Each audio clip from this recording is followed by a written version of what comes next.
Studio Beldaur बाजार। तोरी है ना दिल जाने कबो दूर जही है ना रनिया गे भरबो सिनूर मांग तोरे जान बनाइबो हम कनिया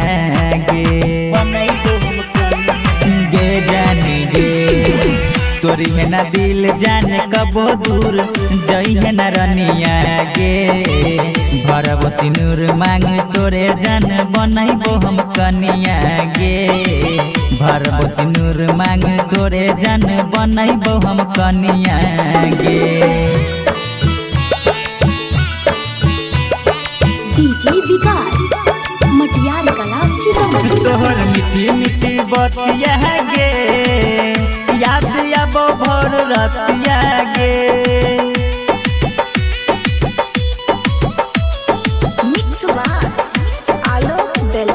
गे रानिया तोरा मानै छियौ हम बाबू सोना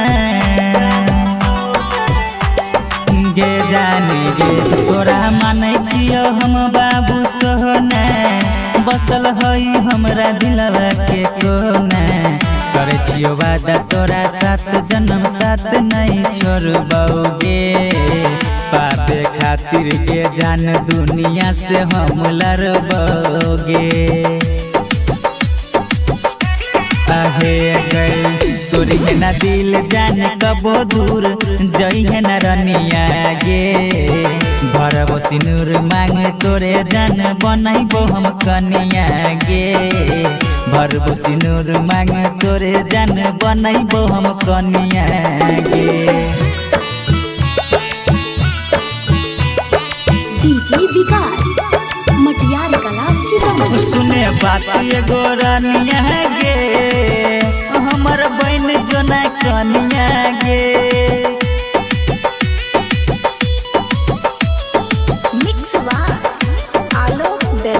हाँ गे रुदल रंजन के बनाइले सवरिया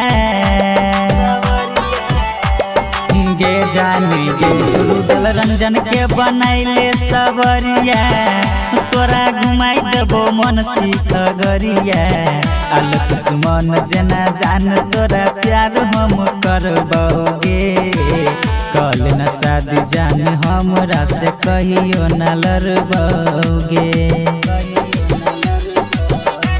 आहे गई तोरी है ना दिल जान कबो दूर जही है ना रनिया गे भरबो सिनूर मांग तोरे जान बनाइबो हम कनिया गे भरबो सिनूर मांग तोरे जान बनाइबो हम कनिया गे। रिकॉर्डिंग स्टूडियो बेलदौर बाजार।